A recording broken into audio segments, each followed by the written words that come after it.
அமெரிக்காவினுடைய 250வது பிறந்தநாள் தினம் இன்னைக்கு கோலாகலமாக கொண்டாடப்பட்டு முடிஞ்சிருச்சு. நீங்கள் நேற்று முந்தானத்தெலாம் பார்த்துருந்தீங்கன்னா ஏகப்பட்ட ஃபயர் ஒர்க்ஸ், ஒரு கால பெட்டகம் அப்படிங்கிறது புதைக்கப்படுகிறது மண்ணுக்குள்ளே. அது அடுத்த 250 வருஷத்துக்கு பிறகு தான் நாங்கள் திறப்போம் அப்படின்னு சொல்லி மூடி வச்சுருக்காங்க. அது ஏன் மூடி வச்சுருக்காங்க? அந்த காலப்பெட்டகத்தில் அப்படி என்ன இருக்கும்? இது இல்லாமல் உலகத்தில் வேறு என்ன செய்திகள் நடந்துட்டுருக்கு அப்படிங்கிறது எல்லாத்தையுமே இந்த ஒரு பதிவு வழியாக பார்க்க போகிறோம்.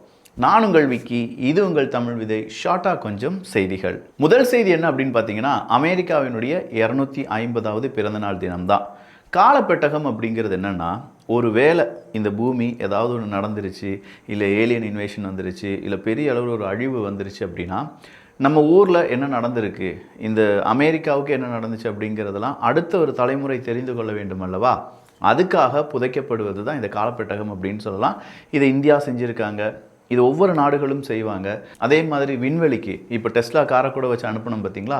அதே மாதிரி இதுவும் பூமிக்கடியில் கொஞ்சம் சேஃபாக இருக்கிறதுக்காக நிறைய ஸ்ட்ரக்சர்லாம் செஞ்சு அதன் பிறகு அதுக்குள்ளே அழியாத வண்ணமாக இந்த ஒரு காலப்பெட்டகம் அப்படிங்கிறது புதைத்து வைக்கப்படும். அப்படி புதைப்பது அப்படிங்கிறது நான் சொன்ன மாதிரி ஒரு ஃபியூச்சரிஸ்டிக்காகத்தான். இதே மாதிரி தான் நிறைய இடம் இருக்குது. அதாவது சீட்ஸை மட்டுமே பாதுகாக்கக்கூடிய ஒரு இடம் இருக்குது. ஒருவேளை பூமியில் பெரிய அளவில் ஒரு மாற்றம் வந்து அதனால் விவசாயமே அழிந்து போகக்கூடிய நிலைமையில் நமக்கு விதை அப்படிங்கிறது கிடைக்காம போயிடும் பார்த்தீங்களா? ஸோ அந்த விதை மட்டுமே இருப்பதற்காக விதை பெட்டகம் அப்படிங்கிறதுலாம் ஒரு அண்டார்டிக் சைட்லலாம் நம்ம வச்சுருக்கோம். அதில் ஏகப்பட்ட நாடுகளுடைய விதைகள், அதுவும் ஹைப்ரிட்லாம் கிடையாது, நல்ல நாட்டு விதை அப்படின்னு சொல்லுவோம் பார்த்தீங்களா? அதே மாதிரி ஏகப்பட்ட நாடுகளுடைய விதைகள் அப்படிங்கிறதெல்லாம் வைக்கப்பட்டிருக்கிறது. ஸோ இதை வந்து மனிதர்கள் ஒரு காலகட்டத்துக்கு பிறகு உபயோகப்படுத்துவாங்க, இல்லாட்டி அவங்களுக்கு தேவைப்படலாம். அந்த தேவைப்படும் நேரத்தில் நம்மளால் இதை செய்ய முடியாமல் போயிடுச்சு அப்படிங்கிறதும் அதை பற்றி ஸ்டடீஸ் நடத்துவதற்கும் இந்த காலப்பெட்டகம் சரியாக இருக்கும். சரி, அப்போ இந்த 250வது பிறந்தநாள் தினத்தை கோலாகலமாக கொண்டாடினார்கள் அமெரிக்கர்கள். அதுவும் குறிப்பாக ஃபயர் ஒர்க்ஸ் அப்படிங்கிறதுலாம் வேறு லெவலில் இருந்துச்சு அப்படின்னு சொன்னாங்க. இதனால் என்ன பிரச்சனை வந்துச்சு அப்படின்னு கேட்டால், சார் ஆல்ரெடி அங்கே வந்து ஏதோ வெப்ப அலை வீசுகுது அப்படின்னு சொல்கிறாங்க. 4000க்கும் அதிகமான நபர்கள் இறந்துட்டாங்க அப்படின்னு சொல்கிறாங்க. யூரோப் முழுவதுமாகவே 4வது வெப்ப அலை வீசுகிறது அப்படின்னு சொல்கிறாங்க. இதில் இந்த ஃபயர் ஒர்க்ஸும் சேரும்போது என்ன ஆயிடுச்சுன்னா இன்னும் கொஞ்சம் கூடுதல் வெப்பமாக மாறிவிட்டது அப்படின்னு சொல்கிறாங்க. நம்ம ஊரில் ஒரு நாள் தீபாவளிக்கு பட்டாசு வெடிக்க விட மாட்டாங்க, காற்று மாசுபட்டு விடும் அப்படின்னு சொல்லி. அங்கே என்னென்னா பட்டாசெல்லாம் வெடித்து பூமி சூடாக தான் இருக்குது, அதுக்கு மேலேயும் சூடுபடுத்தியிருக்காங்க அப்படின்னு சொல்லக்கூடிய அந்த செய்தியை பார்க்கும்போது இந்த காலத்தில் இதெல்லாம் நடந்து தான் தீரும் அப்படிங்கிறது யாராலையுமே தடுக்க முடியாது. அதே நேரத்தில் அடுத்ததாக வரக்கூடிய எல்னினோ ஆல்ரெடி வந்துருச்சுன்னு சொல்கிறாங்க. ஆனால் ஒவ்வொரு நாடுகளையும் அது பாதிக்கும் அப்படின்னு சொல்லும்போது எப்படி இருக்க போகுது அப்படிங்கிறத யோசித்து கூட பார்க்க முடியலை.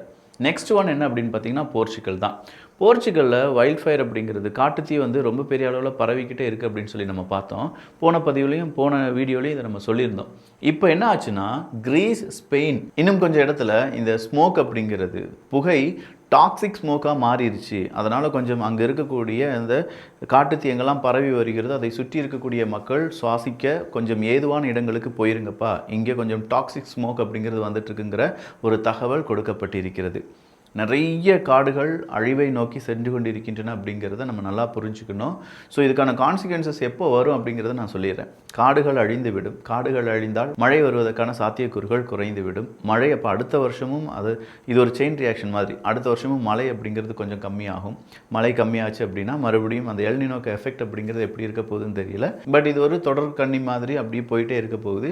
அதில் ஒரு மாற்றம் வரும்போது தான் மறுபடியும் பூமி தன்னை தகவமைத்துக் கொள்வதற்காக அதனுடைய இயற்கை மாற்றிக்கொள்ளும் அப்படிங்கிறதுல மாற்றுக்கிறது கிடையாது.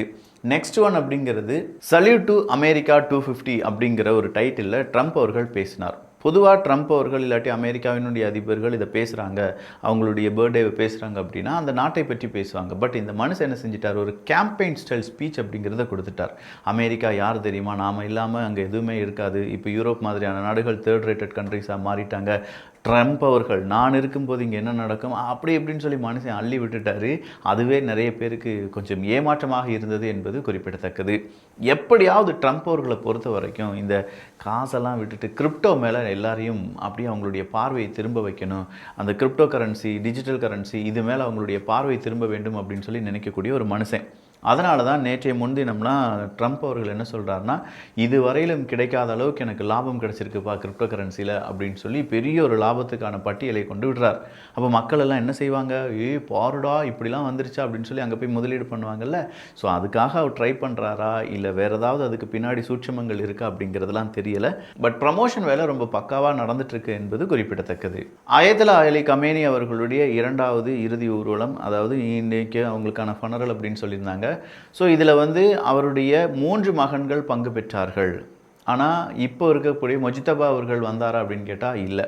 மொஜிதபா அவர்கள் ஏன் வரல அப்படிங்கிறது இன்றைக்கும் பெரிய ஒரு புதிராக தான் இருக்குது. ஆல்ரெடி அவருக்கு காயம் வந்திருக்கு, அவர் உயிருடன் இல்லை, அவர் கால் முறிஞ்சிருச்சு அப்படின்னு சொல்லி ஏகப்பட்ட செய்திகள் வந்தபோது மீதம் இருக்கும் நபர்கள்லாம் வந்தாங்க. ஆனால் இப்போ இருக்கக்கூடிய சுப்ரீம் லீடர் வரல.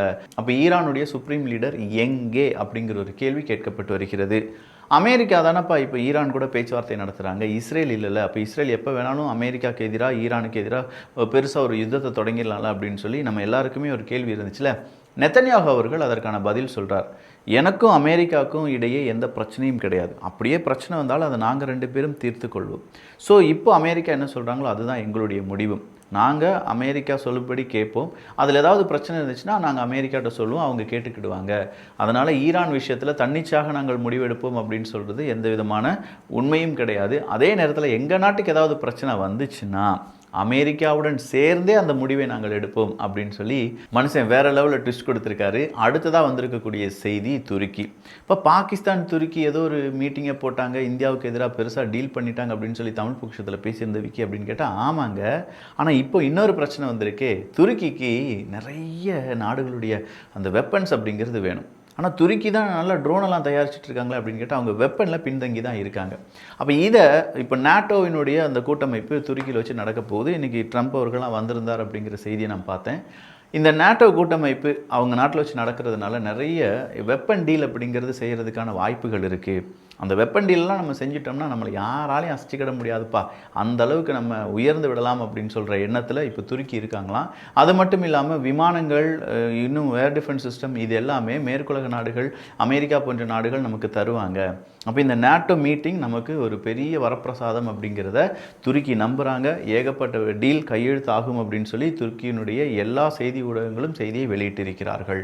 ஆப்கானிஸ்தானில் என்னதான் பெண்கள் வந்து படிக்கக்கூடாது, பெண்கள் வேலைக்கு போகக்கூடாது, பெண்கள் ஸ்ட்ரீட்டில் நடக்கக்கூடாது அப்படின்னு சொல்லி தாலிபான்களுடைய அந்த திட்டம் இல்லாட்டி அவங்களுடைய ரூல் ரொம்ப கொடூரமாக இருந்தாலுமே அங்கே விவசாயம் அப்படின்னு சொல்கிறது அதிகமான பெண்கள் செய்கிறார்களாம். ஸோ தாலிபான்கள் குறிப்பாக இந்த ஆப்கான் பெண்கள் அப்படிங்கிறவங்க அந்த விவசாயிகளாக மாறி அவங்களுடைய வேலையை திறன்பட செய்து கொண்டிருக்கிறார்கள். அதனால தான் ஆப்கானிஸ்தானில் இன்னும் கொஞ்சம் உயிர்ப்புடன் விவசாயம் இருக்கிறது அப்படிங்கிற தகவல் வெளியாகி இருக்கிறது. ஒரு பக்கம் பெண்கள் வேலைக்கே போகக்கூடாதுன்னு சொல்கிறாங்க, இன்னொரு பக்கம் பெண்கள் விவசாயத்தில் அவங்க எவ்வளோ நாள் முடியுமோ அவ்வளோ நாள் அந்த விவசாயம் செய்ய வேண்டும் அப்படின்னு சொல்கிறாங்க. ஆனால் ஆப்கானிஸ்தான் தாலிபான் ரூல் அப்படிங்கிறது உலகத்திலே கொடுமையான ரூல்.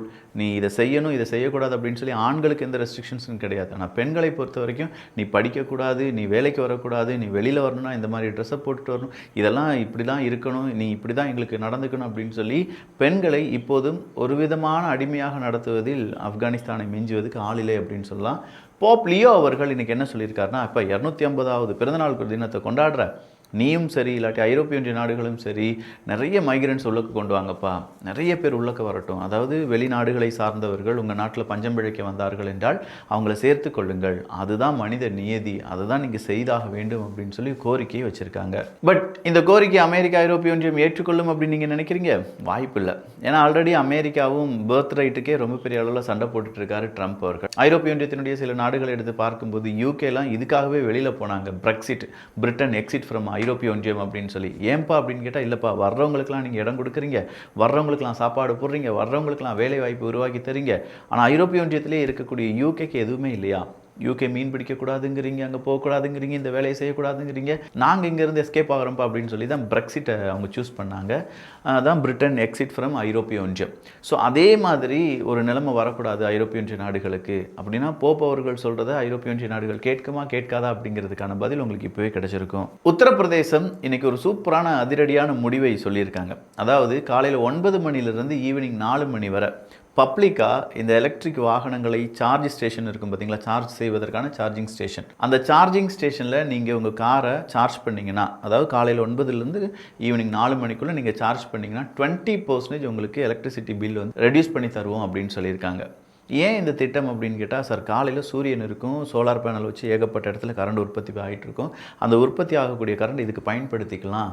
அப்போ இந்த காலையில் 9 மணிலேருந்து ஈவினிங் 4 மணி சூரியன் மெதுவாக மறைகிறது போது அடுத்ததாக அவங்களுடைய அந்த 20% டிஸ்கவுண்ட் அப்படிங்கிறது வராது. இதனால் பப்ளிக்கு, மக்களாகிய நமக்கு சரி பரவாயில்லையே, காலையிலேயே நம்ம என்ன செஞ்சிடலாம், பப்ளிக்காக இருக்கக்கூடிய சார்ஜிங் ஸ்டேஷனில் போய் நம்ம சார்ஜ் போட்டலாம் அப்படின்னு சொல்லி இவி வெஹிக்கிளை அதிகமாக பயன்படுத்த வேண்டும். பயன்படுத்தினால் இவ்வளோ லாபம் இருக்குது அப்படிங்கிற ஒரு எண்ண ஓட்டம் வரும். அதனால் இவி வெஹிக்கிளை நிறைய பேர் பயன்படுத்துவாங்க அப்படின்னு சொல்லி உத்தரப்பிரதேச அரசாங்கம் நினைக்கிறது. நடக்குமா நடக்காதா அப்படிங்கிறதெல்லாம் பொறுத்திருந்து பார்க்கலாம். சிரியாவை பொறுத்த வரைக்கும் பிரான்சினுடைய மேக்ரோன் அவர்கள் வரப்போகிறார், சிரியாவுக்குள்ளே வரப்போகிறார் என்கிற ஒஃபிஷியல் ஸ்டேட்மெண்ட்டை வெளியில் விட்டுருக்காங்க. அடுத்ததாக இன்றைக்கி நியூயார்க்கில் இந்த மாதிரி பெரிய செலிப்ரேஷன்லாம் நடந்துச்சுன்னு சொன்னோம்ல. பொதுவாக அமெரிக்கா நியூயார்க்லாம் அப்படின்னு சொல்லும்போது துப்பாக்கிச்சூடு நடத்தப்படும். அதே மாதிரி ஒரு துப்பாக்கிச்சூடு அமெரிக்காவினுடைய இண்டிபெண்டன்ஸ் டே, அந்த துப்பாக்கிச்சூடின் போது 4 குழந்தைகள் மற்றும் மொத்தமாக 8 பேருக்கு காயம் ஏற்பட்டிருக்கிறது என்கிற தகவல் வெளியாகி இருக்கிறது. ஈரானுடைய பாராளுமன்றத்தினுடைய speaker no peace with the United States and we will not recognise Israel அப்படின்னு சொல்லியிருக்காங்க. என்னாலும் இஸ்ரேலெல்லாம் நாங்கள் வந்து அது ஒரு நாடுனே எங்களால் ரெகக்னைஸ் பண்ண முடியாது. இதை பேஸ் பண்ணி ஒரு பீஸ் டீல் அப்படிங்கிறதுக்கு நாங்கள் இல்லை அப்படிங்கிறத ஈரான் பாராளுமன்றத்தினுடைய ஸ்பீக்கர் சொல்லியிருக்காங்க. நெத்தன்யாகு அவர்கள் சொன்னதற்கும் இவங்க சொல்கிறதுக்கும் நிறைய வித்தியாசம் இருக்குது என்பது நமக்கு குறிப்பிடத்தக்க வேண்டியது தான். ட்ரம்ப் அவர்களை பொறுத்த வரைக்கும் இந்த நேட்டோ நாடுகள் அட்லீஸ்ட் எங்கள் கூட ஒரு நன்றி விசுவாசமாக இருங்க. போன முறை நாங்கள் எது கேட்டாலும் நீங்கள் தரல, அப்போ நேட்டோ நாடுகளுக்கு நாங்கள் ஏன் எல்லாம் செய்யணும், அப்போ நேட்டோ நாடுகள் எங்களுக்கு உதவியும் செய்ய வேண்டும் அப்படிங்கிற ஒரு கோரிக்கையை நேரடியாகவே நேட்டோவினுடைய அந்த மாநாடு நடக்கக்கூடிய துருக்கியில் வச்சு பேசியிருக்காங்க. அடுத்ததாக ஜெலன்ஸ்கி அவர்களும் ட்ரம்ப் அவர்களும் சந்தித்து கொண்டார்கள், அதுவும் சிரியாவில் வச்சு சந்தித்து கொண்டார்கள் அப்படிங்கிற ஒரு செய்தி வெளியாகி இருக்கிறது. ஒட்டுமொத்தமாக ஏகப்பட்ட செய்திகள் இன்றைக்கி அமெரிக்கா, நேட்டோ கூட்டமைப்பு, இஸ்ரேல் மற்றும் அமெரிக்காவினுடைய அடுத்த கட்ட நகர்வு அப்படிங்கிற பல விஷயங்களை பற்றி நம்ம டிஸ்கஸ் பண்ணியிருக்கோம். இதே மாதிரி கண்டினியூஸாக உலகத்தில் என்னெல்லாம் நடந்துட்டு இருக்கு அப்படிங்கிறது ரொம்ப ஷார்ட் அண்ட் ஸ்வீட்டாக தெரிந்து கொள்ள வேண்டும் என்றால் தமிழ் விதை அப்படிங்கிற நம்ம சேனலை சப்ஸ்கிரைப் பண்ணிக்கோங்க. நல்லதை பகிர்ந்து நல்ல சமுதாயத்தை உருவாக்குவோம். நன்றி, வணக்கம்.